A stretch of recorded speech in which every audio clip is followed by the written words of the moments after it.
Hi, everybody. Welcome to your 4 to 5. Eric Chilton here with Chad Silver, Lauren Coleman, and Chief Meteorologist Tim Buckley right over there. Hey, Tim. We'll get to your headlines in just a moment, but first, we've got to talk about major changes in triad weather. Oh, yeah. The warm temperatures are fading fast with a messy weekend on the way, Tim. It's just knocking on our door now.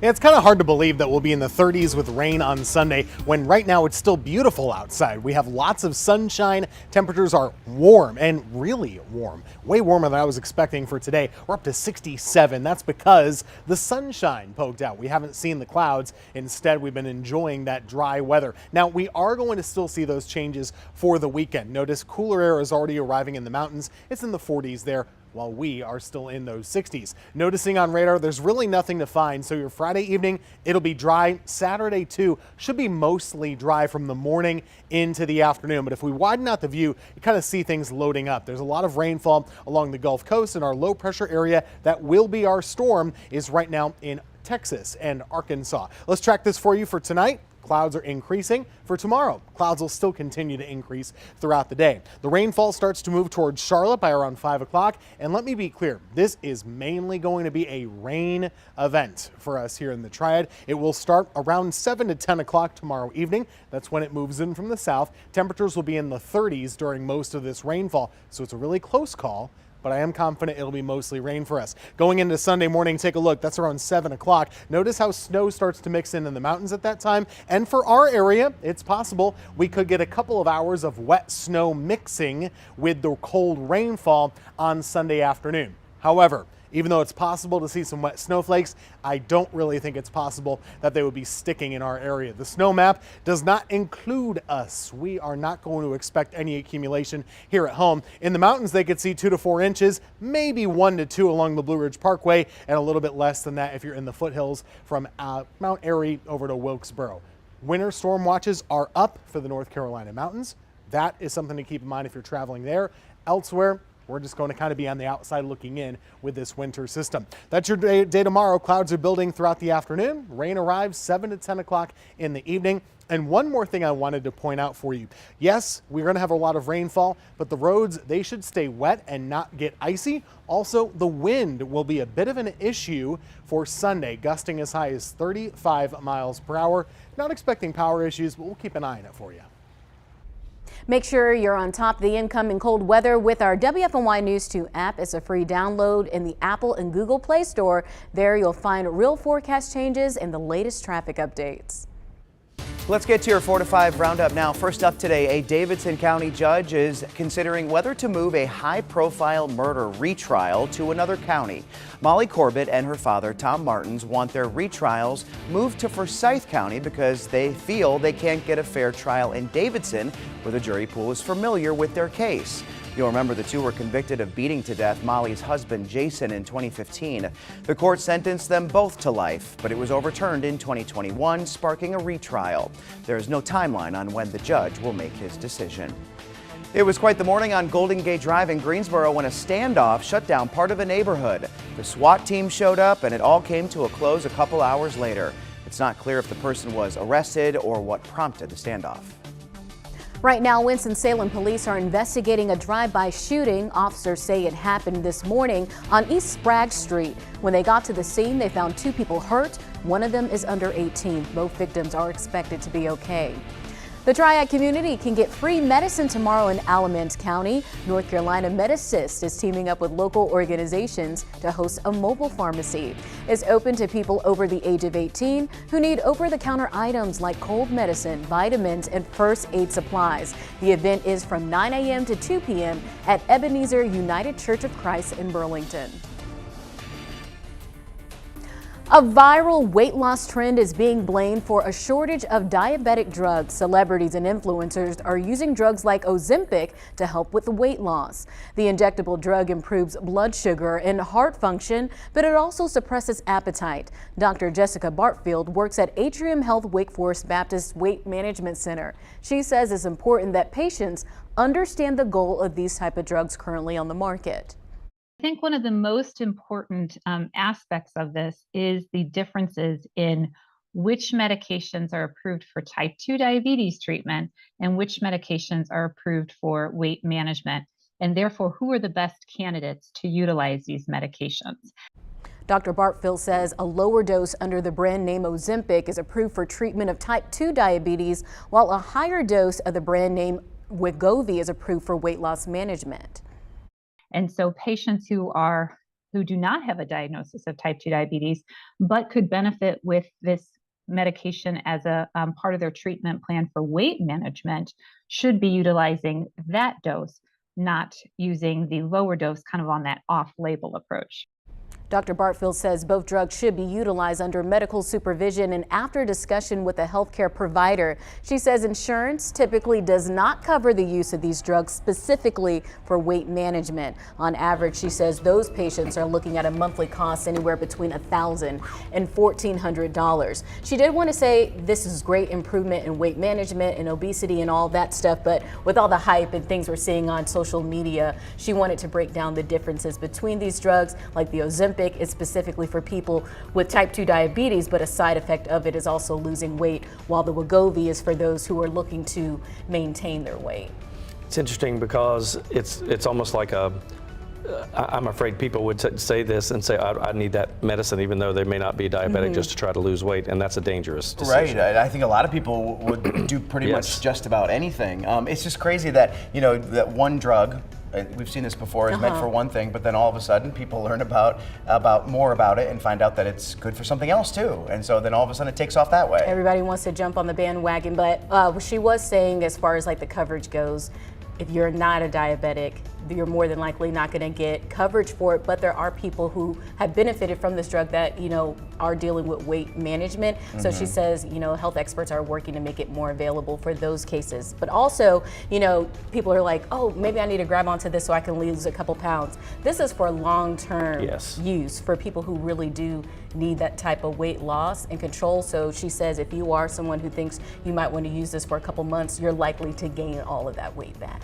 Oh, interesting. It is interesting. And I was just diagnosed pre-diabetic, like right on the edge. So I'm only 2 points away, or a point, I'm not sure how it works, but the doctor said I'm right at it, and he showed me what the numbers were. So gosh, probably not enough to get that drug. I'm not sure if I want it, yet at this point. I'm going to try to control it with diet, but they always say, and my friends that have been through this said, you don't want to go over that, because once you go that and you're diabetic, you're always diabetic. Yeah, that is true. Wow. The best thing to do is just continue to work with your doctors, work on your health, and if you are someone who's considering using a drug like this, make sure you talk to your doctor and get that supervision. That's right. Very important. All right, it is Black History Month, and we're remembering those known for their impact on American culture. Here's one man known for an invention that lit up society. We'll be right back.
Welcome back. You know, we've heard the saying that music is a universal language. Well, there is an event this weekend that takes that saying to another level. I love this one. It's called This Community Sings. I spoke with Megan Cope of the Carolina Theater to find out more.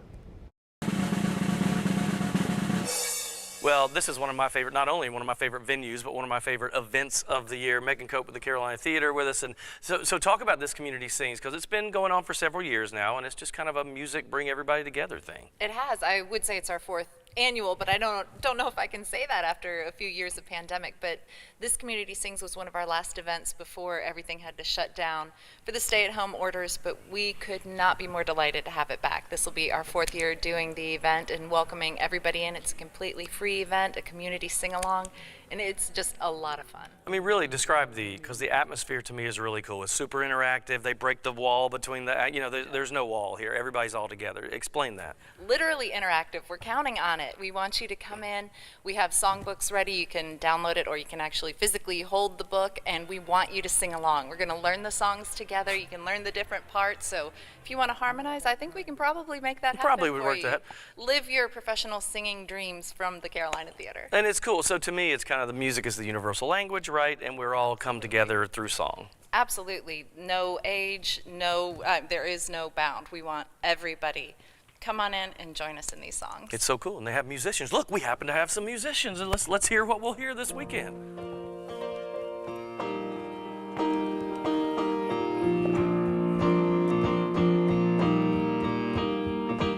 When you're weary,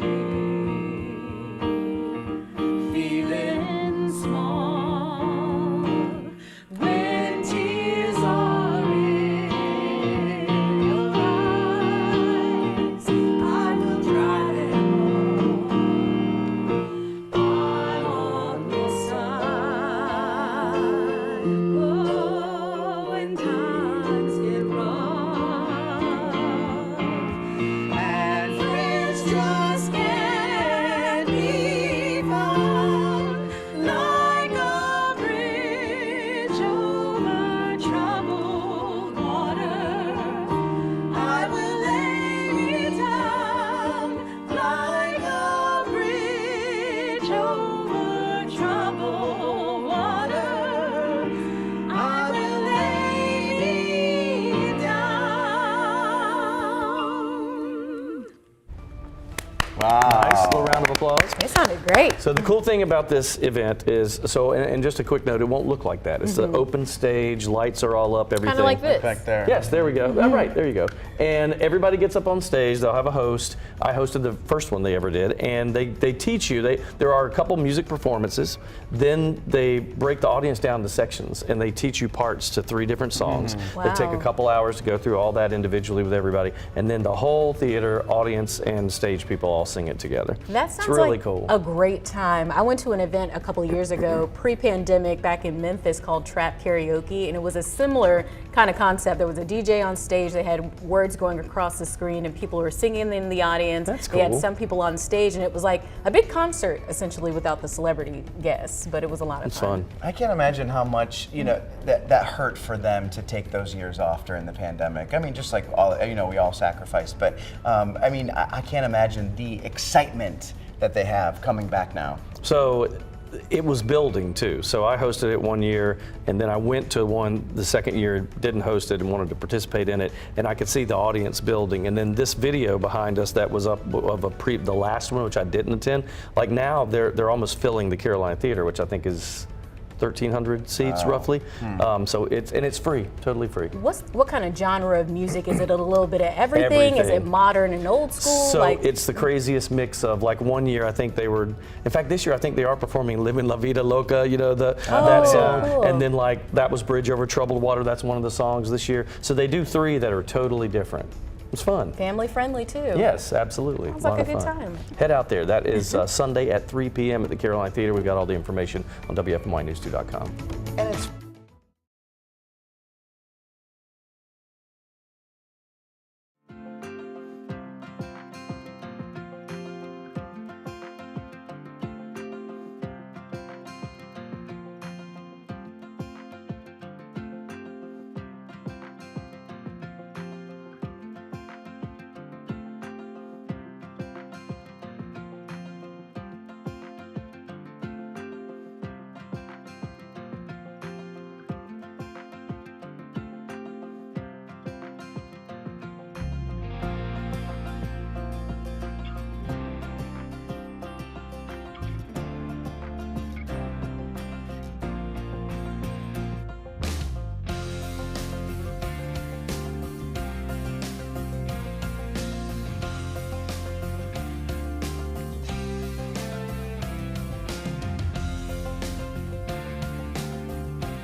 Well, we got to talk about these temperatures, big changes coming up for us in the next 48 hours. If you think about it, we've gone from some areas in the southern Piedmont, we're in the low 70s the other day, and then now we're going to see high temperatures in the upper 30s by the end of the weekend. Huge changes for us. Yeah, welcome to North Carolina weather. 67 in Greensboro right now, at 68 in Burlington. We see 69 for Siler City, High Point at 68. Everybody on the same page here.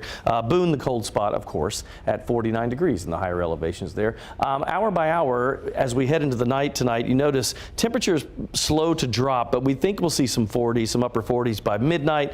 Looks like high temperatures tomorrow, though, only in the 50s as all this cooler air starts to move in. The system, I'll show you out a wider shot here. Yeah, there's a lot of moisture with this system as it lifts to the north. And here's what it looks like on the surface chart. The low pressure here, honestly, we think Saturday you probably would be hard pressed to see much rain until Saturday evening or night, maybe even as late as 8 or 9 o'clock. Start to see that rain push up from the south, and it gets heavier as we head into the overnight and into Sunday. But it's the cooler air on the back side of that low pressure. As that wraps around and catches up with some of the moisture, that means some snow showers for our mountain communities, it looks like right now. If you had to look at this for our viewing area, we really don't think a lot of us will see much in the way, maybe a trace to an inch toward Mount Airy and Wilkesboro, but you have to go up to the Boones and Galax areas of the world to see maybe even a couple of inches of snow there. And that's about it. So technically, it's out of our viewing area, but we'll watch for it. Could you see some snow mixed in with rain? Yes, the answer is yes. Will we see any accumulation? I don't think so, not at this point. We're in the mid 50s for tomorrow. That's a 30% chance of an evening shower and probably more a nighttime shower. 90% chance of rain and some wind on the backside of that system. It'd be a little breezy, but 39 for the high. If we see that snow mix in, it'll be Sunday afternoon, but again, no accumulation for us. It's all in the mountains. Monday, Tuesday, pretty good. 56, 58, that's above normal, all sunshine. Another system will come in with a rain chance and maybe even a thunderstorm chance next Thursday. We'll peak up again with those temperatures, 16 degrees above normal at 68 for next Thursday. All month long, we're honoring prominent Black people who've left their mark on American history. This next person is remembered for creating a pivotal piece of technology used to keep millions of people alive every day. Check it out.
It's obviously a big weekend for football, but also for entertainment around the football. Rihanna is gearing up for the halftime show and promises to pack 17 years of hits into one performance. The decorated singer has 14 #1 hits and 9 Grammys, so there's definitely a lot to choose from. Riri is keeping it hush-hush when it comes to specific details, but did admit she's changed the set list more than once. The set list was the biggest challenge. That was the hardest part. Deciding how to maximize 13 minutes, but also celebrate. That's what the show's going to be. It's going to be a celebration of my catalog in the best way that we could have put it together. And you only have 13 minutes. That's the challenge. So you're trying to cram 17 years of work into 13 minutes. So it's difficult. Along with Rihanna, Chris Stapleton will sing the national anthem, Babyface performs America the Beautiful, and Cheryl Lee Ralph will sing Lift Every Voice and Sing. This is actually the first time the song known as the Black National Anthem will be performed at the Super Bowl. Lots of exciting things to look forward to. It's emotional. That's an emotional lineup to me. Yep.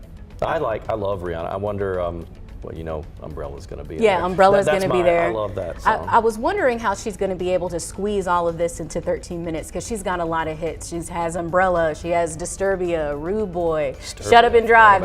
There's so many of them, and she only has 13 minutes. And I'm also looking forward to see if she's going to have a secret guest, a surprise guest. That's my favorite part of the Super Bowl halftime show. If they bring somebody out, you had no idea. And like you have to, right? Like, yeah, it's the thing.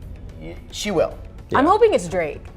That would be They have a lot of good songs together. I'm hoping it's him. I think that everybody will definitely be blown away, but I think whoever she brings out is going to be a hit. And sometimes they do totally I remember when Bruno Mars did it and they brought the Red Hot Chili Peppers, and I was like, never would I have expected that one. Or when Katy Perry brought out Missy Elliott, I talked about that a couple days ago. That was definitely a surprise because I don't think a lot of us had seen Missy perform in a while prior to that event, so that was a good one. And she's also like a performer too, right? So I mean, the dancing, the different outfits, I mean, the whole thing's going to be wild, I bet. I'll say whether you're a huge Rihanna fan or not, this is definitely history in the making because the number of black women who headlined a Super Bowl event is a very, very short list. So it's a proud moment to see for sure. Absolutely. All right, look, if you have not checked out our 4 to 5 live stream, you are missing out.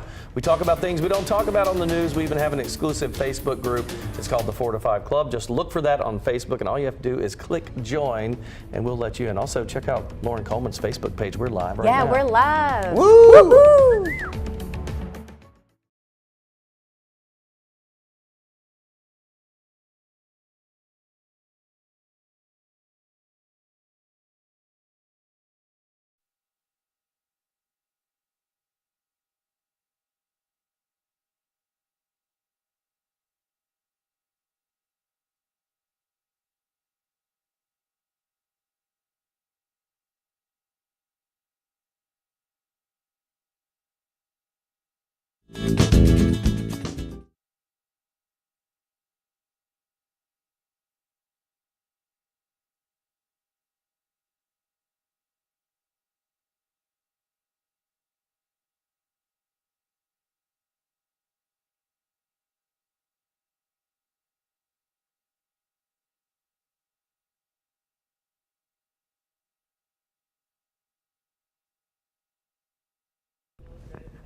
Brad, can you hear me? 1, 2, 3, 4, 5, 6, 7, 8, 9, 10. Brad, 1, 2, 3, 4, 5, 6, 7, 8, 9, 10. How do I sound? How do I sound? Can you hear me?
Welcome to your 4 to 5. I'm Lauren Coleman here alongside Chad Silver, and we got Eric Chilton. Oh yeah, on the Weather Garden right now we are preparing for a major switch in triad weather. The warm temperatures are fading fast, and we could be in for a rainy weekend, Eric.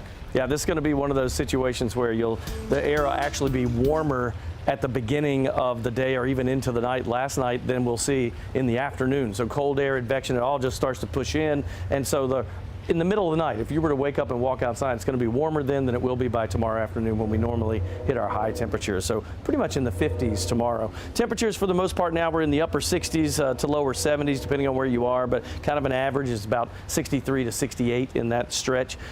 Say goodbye to that because that will definitely be changing even as we head into the night. Here's the breakdown. Down to 55, you see that by about 8 p.m. I think we'll break the 40s, probably at 49 degree temperature by 10, and then overnight we don't get that cold, and then we build back up again to those mid 50s, but still it's just a huge change going from low 70s last couple of days in the southern Piedmont to high temperatures only in the upper 30s by Sunday. Big changes over the next 48 hours. Here's what the satellite and radar combo looks like, and clouds are starting to move in now. They were actually slower to move in today than we were expecting. We got more sun today than we thought, but now these clouds start to overspread. This is the low pressure system that will push north. Let's put this in motion. You see this as we go into Saturday, and probably by Saturday evening in that say 8 to 10 p.m. time period, that's when most of the rain will start. It'll be a cooler rain, obviously, getting heavier overnight. Now we go into Sunday. Now the winds that wrap around that low pressure, that'll tap into more of a northwesterly flow for us, so it pulls down the cooler air, and as that air catches back up with the moisture on the left side of that low, that's when we see that change over to snow. The thing for us though, this is really more of a mountain and maybe foothill situation. Probably not, Mount Airy may get a trace to an inch at best, and then if you go back west toward Boone and Galax in that area, that could be 2 inches plus. But we think for the majority of our viewing area, nothing. Rain, you may see some snow mixed in, but nothing will stick and no accumulation there. So nothing to worry about there. And that would be Sunday late afternoon and into the evening hours, by the way. 54 for the high tomorrow. That's a 30% chance of an evening shower, 90% chance of rain again, maybe a little snow mixed in at the end of it, but no accumulation for us, and 39. Next week looks good. Monday and Valentine's Day, 56 and 58, lots of sun. Next system approaches at the end of next week. We've got a 40% chance of rain and maybe an isolated thunderstorm, believe it or not, on Thursday as highs spike again, 16 degrees above normal on Thursday to 68.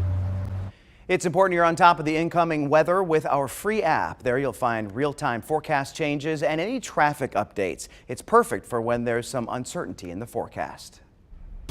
Let's get to your 4 to 5 roundup. Family held a celebration of life ceremony today for a teen found dead in Thomasville. Investigators located 18-year-old Tanner Jones's body last week near Ledford Middle School. According to the obituary, Jones went to Southwest Guilford High School. The cause of death is unknown. Autopsy results are still being processed. Tomorrow's the day if you're part of the Boy Scouts Scouting for Food campaign. They dropped off door hangers in 8 triad counties last week, and they'll return tomorrow to pick the non-perishable donations up. If you didn't get a door hanger and you still want to help, we've got a list of drop-off sites on our website.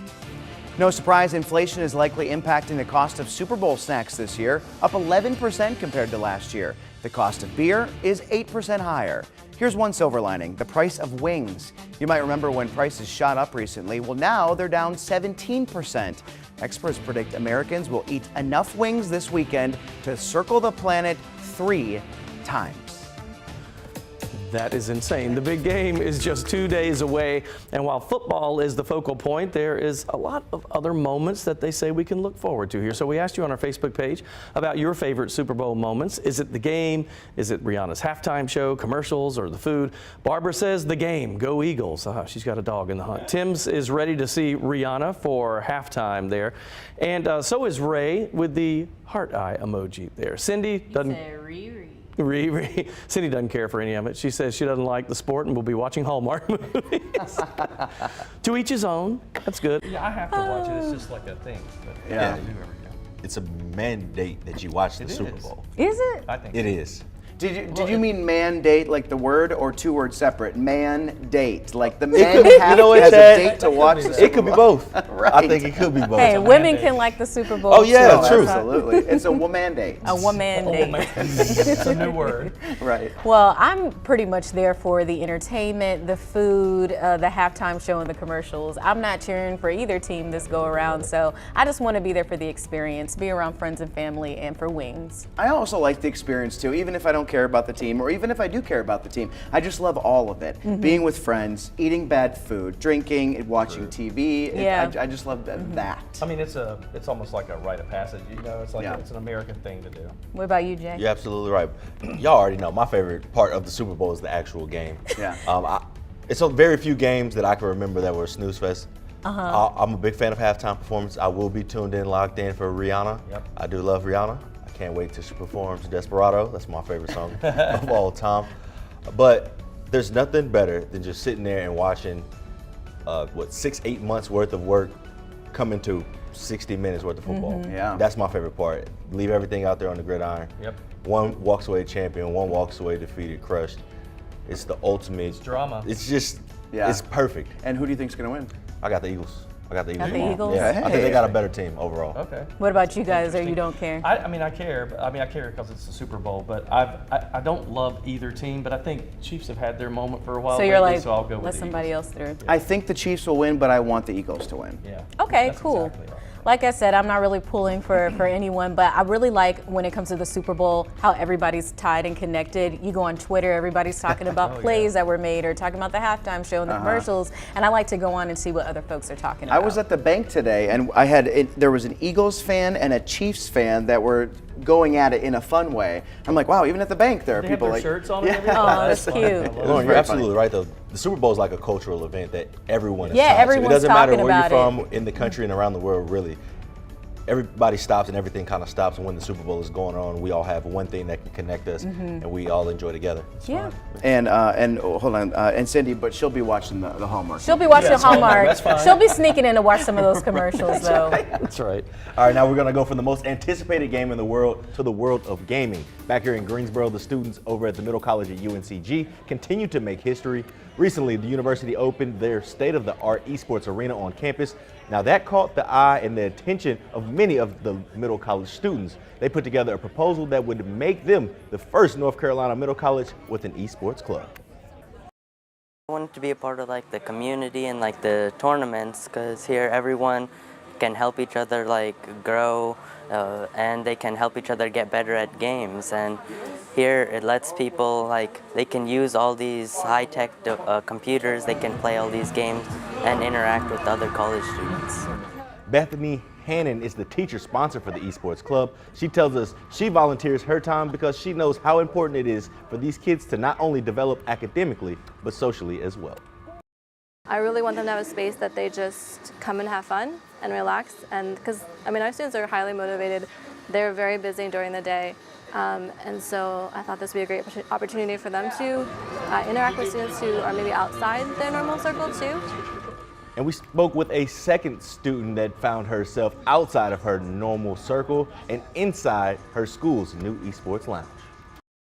So I thought this would be a really cool experience where I could just like go to an actual like esports arena with just a bunch of games that you could just play. Right. Yeah, there aren't a lot of girls in the club. It's not as bad as it sounds. It's The Middle College Esports Club has access to everything that the arena has to offer, including the STEM seminars and workshops that come to campus as well. So I've seen that arena. It's incredible if you're a gamer. It is so cool.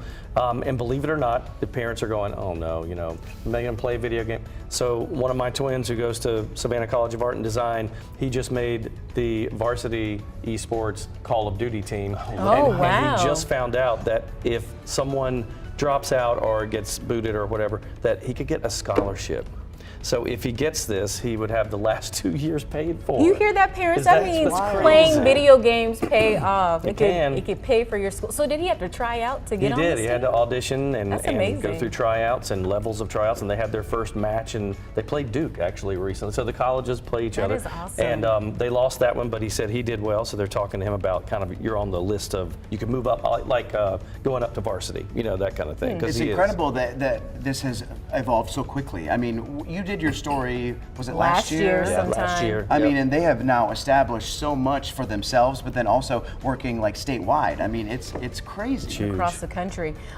So what was your favorite video games growing up? Did you have any that you liked? Oh my gosh. I loved MLB The Show. I loved Okay. that.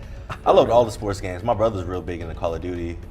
That's really his kind of go-to right now. That was I loved all the Call of Duty. I love the early ones. But Now if it's you go too way back, advanced. Resident Evil was a great game. Okay. Loved that game. I was all about Sonic the Hedgehog That's a on good one. Sega Genesis. You know what else was a classic? 007, GoldenEye. I remember I, that. I Yes. didn't play that. I liked Spyro, Crash Bandicoot on PlayStation. Crash And then Bandicoot. we had a Nintendo as well, so anything Mario Brothers, I was all Mario about. Kart is still a good game. Oh, That's it fun. is. Oh, yeah. It's frustrating is. though. I can't play that game without getting mad because I'm not that bad of a driver. Like, how is this possible that I'm not able to navigate? You know what else? Yeah. What other game really had planted its flag in our household? What? Rock Band. Oh yes! Rock so Band was amazing. I had Rock Band. I had Our whole family played. I had They were Guitar Hero. I remember one I Black had Friday, Guitar my Hero. mom and sister stood early in line so I could get the new Guitar Hero. Guitar Hero was awesome. Oh. You still have it? I still have it. It's at my parents' house though. Oh, you do? You still have the whole things and all Yeah, that? Oh, that's awesome. We haven't taken it out in a while, but they still have it. at Dust their it house. off. Let me see. Yeah, That's right. I We can need to show y'all see some that. skills. I went to Dave and Buster's and I still broke a move a little bit playing. This was so. last week. Tuesday. Well, it's Black History Month, and we're remembering those known for their impact on American culture. As we head to break, read up on these two men who used their skills and talents to challenge the norm.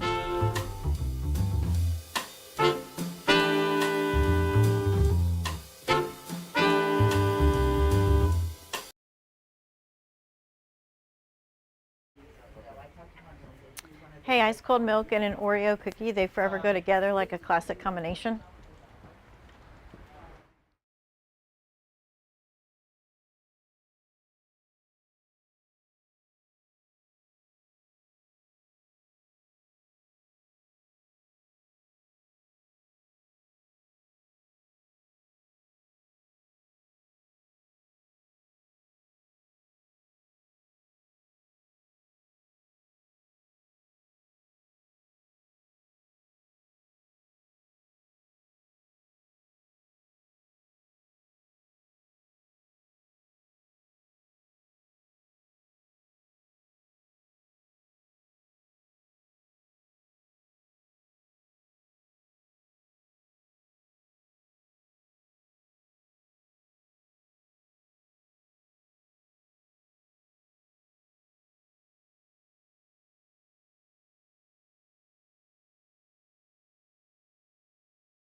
Valentine's Day. It's going to be here in a few days. What are the most popular gifts?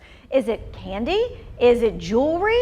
Is it flowers? Out of these three, guys, what do you think is the most popular? I have a sweet tooth, so I'm going to say candy. I'll say flowers on It's that definitely flowers, right? Oh, okay. Well, High Point University did a poll on this. Let's take a look. 2 Wants to Know is looking at the results of the poll. Of the three choices that I gave you, candy came in at 44%. Flowers at 32%, and jewelry at 18%. What was the best overall? Valentine's Day cards, edging out candy with 46%. Anyone here sending cards already or planning to buy cards for Valentine's Day? We don't do cards. No. My parents always send me and my sister Same. cards for Valentine's Day every year, hands down. Okay, I've sent my parents and girlfriends. Yeah. Did you notice that on your list, the most expensive was the least? Least. And the cheapest ones? Yes. So And true. it went in that order. Makes So sense. true. Okay, now you remember though how important Valentine's Day cards were when you were little at school. Yes, it was like Halloween 2.0 because everybody brought their little baggies and got to dump the candy in there. It was great. I love that. I mean, and you took a lot of time picking out like which Yeah, Valentines you were fun. gonna give, right? Was I the only weirdo who like took the candy hearts, the blank ones, and like wrote messages on them? On the heart. And then you would On the pass heart. them out. And then Yeah, you it's you'd gonna use eat it. Sharpie or something. Yeah, because it's like I'm making it specialized. Personalizing. Wow. And they're They mad can't 'cause eat it, right? Oh, they still ate it. Well, a preschool teacher is using Valentine's Day cards to teach the kids lessons about not only love, but about geography. Happy Valentine's Day from Texas. Preschool teacher Melissa Miller and her kids are in Grovetown, Georgia. This military community has folks from all over living there. So her idea was, let's see if we can get a card from all 50 states. It spread really fast, and I think it was a lot of with my coworkers and with the families being military, they have family all over the place. I would just like to say thank you to everyone who has already sent a card or planning on sending a card. It has been very appreciated, and the kids are really enjoying this project. And I watched some of the video and she was like, where's Florida? Where's such and such? And the kids are like looking on the map and stuff like that. It was really cute. What a fun and interactive way to learn. I love that. I do too. That's and kids love it when there's something special, like waiting to see where the cards come from. I'm sure she brought them in the classroom. Let's open this one up. You know. Right, right. Well, what I want you to do is I want you to take out your phones and I want you to take a screenshot because the school is accepting cards until the end of February, so you can send them from where you are. We're going to have the info in our web story as well. We're going to keep this up for a little while longer as we head to break so that you got enough time to take that screenshot and send that card.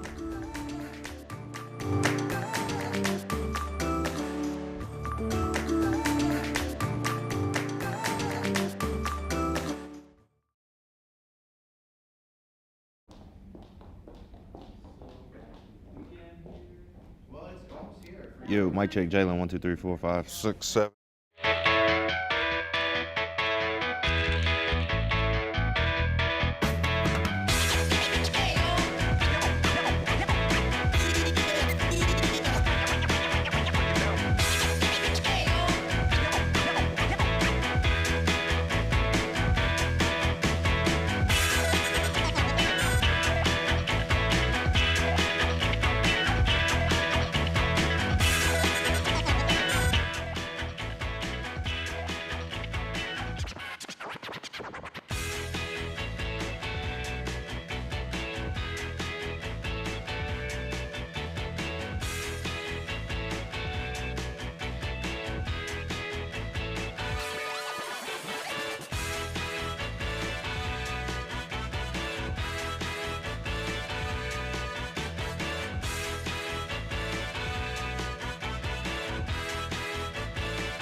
Been using it. Oop, hello. I'm on TV right now. I'm out here talking to our IT folks. Sorry, you can't see them. They're hiding right over there. Let's see what's going on with temperatures. 67 degrees in the Triad now. Look to the east and you see coastal temperatures way up there. We did see some low 70s yesterday in the southern Piedmont, day before too. But say goodbye to that as we only have upper 30s possible for your Sunday. Huge changes coming up for us. Here's the big picture. We go out to the satellite and radar for the southeast. Yeah, this is the low pressure here, picking up lots of moisture in the Gulf. That's going to move up our way. The issue with this is, so the timing is more Saturday night. So anytime, say 8 p.m. and on, we'll start to see the rain moving in from the south. But on the backside of that low pressure, when winds come around from the northwest, that changes the temperature profile. So notice, here's the low. Remember that counterclockwise flow around the wind. So if you're ahead of that, you're going to get a southerly flow. So Saturday, even though we're still cool in the 50s, it's going to get much colder on Sunday. As this moves up, winds wrap around the backside of that. That'll catch up to some of that moisture and change it over to snow. This is a higher elevation snow and not really so much for the Triad. That does not mean that you won't see a little bit, possibly mixed in with the rain. Some people call that white rain, but this is the type of thing where it's not going to stick around. And really, it'll clear out so quickly as we head into Monday, and our temperatures will bounce back pretty fast too into the mid to upper 50s by Monday, Tuesday. Even if you were to see some fall in your neck of the woods, it will not stick around. Again, this is more of a back to the west and north situation. The soaking rain, though, possible with all of this, maybe an inch, inch and a half, and that'll end by Sunday afternoon, we think. The chance of that wet snow mixing in but not sticking, as we mentioned, and winds could gust up to 25 to 35 miles per hour with this too. So overnight lows, a little misleading because you'll see that low of 62 and a high tomorrow of 54, but that's because the cold air kind of drops us throughout the day temperature wise. That is a 30% chance of a Saturday evening shower, increases to 90% on Sunday, and again, winds mix in with that. It's just a rainy, cold, nasty day on Sunday with a high of 39. Monday, Tuesday, lots of sun, so 56 Monday, Valentine's Day at 58, and we continue on that temperature trend. 62 Wednesday. Next system moves by Thursday with a high of 68 degrees. That is 16 degrees above normal. I need the greatest basketball shoe that's ever been made. Who's the player? Michael Jordan. Michael Jordan, the new film out right now, or out next month, called Air, tells the story of how Nike courted then rookie Michael Jordan to inspire its most famous line of sneakers. You got a name for it? Air Jordan. I don't know. Seriously? Ben Affleck plays Nike co-founder Phil Knight. He also wrote and directed the movie. Matt Damon, Viola Davis, Marlon Wayans, and Jason Bateman co-star. It'll be in theaters April 5th. I definitely want to check that movie out. But this got us thinking of trendy items we wanted growing up that our parents didn't buy. So I asked you to jump in on my Facebook page. Robin Loftus says Chatty Cathy doll. Marcellus Joyner says Jordans. David Orange, Converse All-Star tennis shoes. Renee Smith, members only jacket. Members only. Lolita Hamlin says a stereo record player with speakers once could place across the room. Yep, I'm dating myself.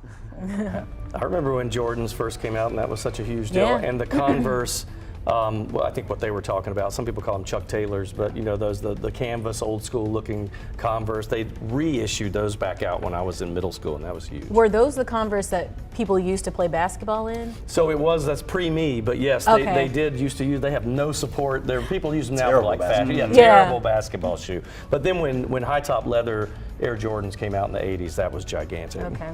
What about you guys? I would say a smartphone, because that was something I really wanted when I was in high school, and my parents were like, but you don't need that. But that's what I want, but you don't need it. I know. So I didn't get one until college, but that was something big that I wanted that they didn't get. Mine is simple, and I can remember it. I was in 8th grade. I wanted a Sidekick cell phone so bad. I wanted to flip it, and it just had a full keyboard and just be able to do what I want.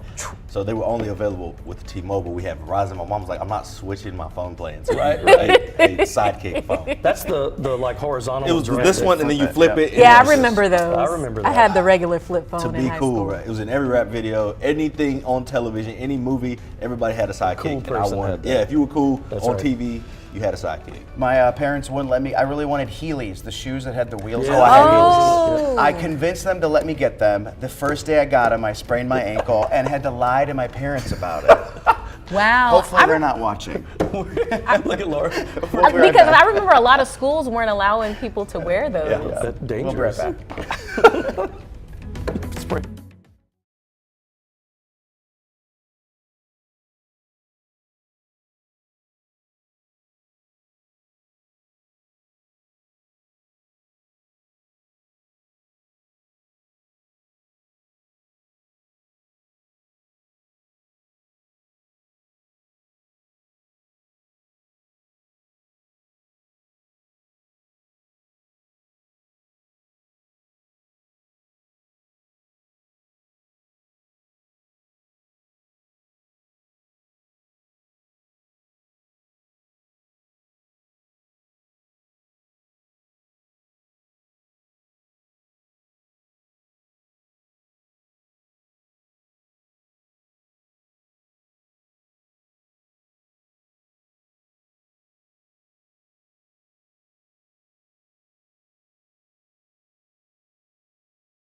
I gave yours to Julie. Oh, perfect. Hello, hello. I'm eating snacks. 1, 2, 3, 4, 5.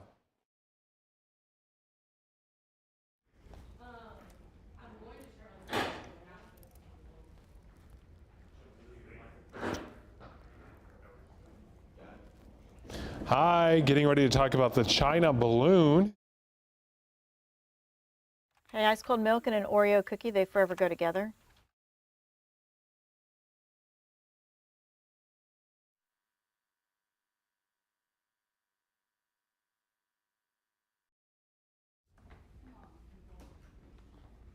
Trying to spy on our nuclear launch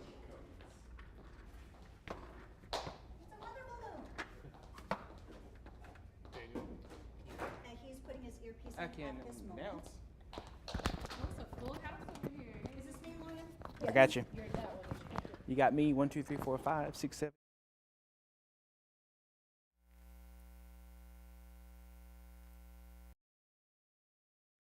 B camera 2.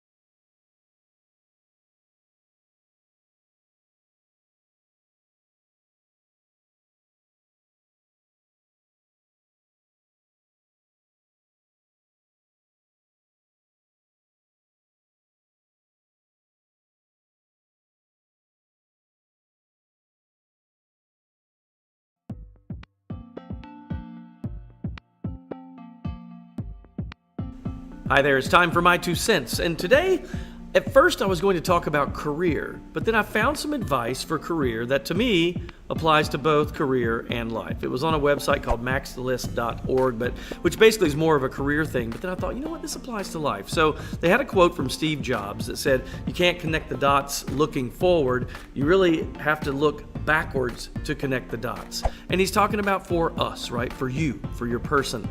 And it made me think about this, looking at your decisions in the past and the pathways that you've taken. I decided to go this way, not that way, do X, not Y, really tells you who you truly are. So moving forward can be more productive and more happy.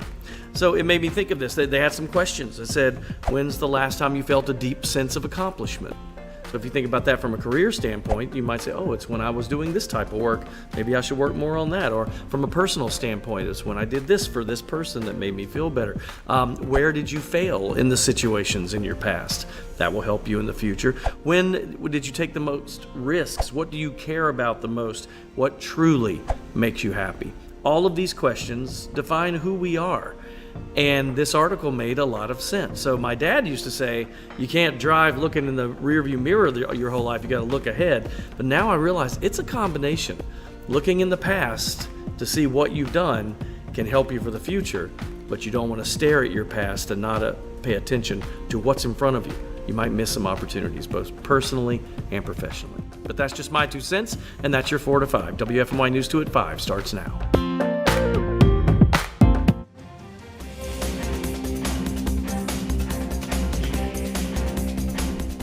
Sunny and warm today, but unfortunately, that is not sticking around for the weekend. It's going to get wet and cold. And Tim, you're tracking what exactly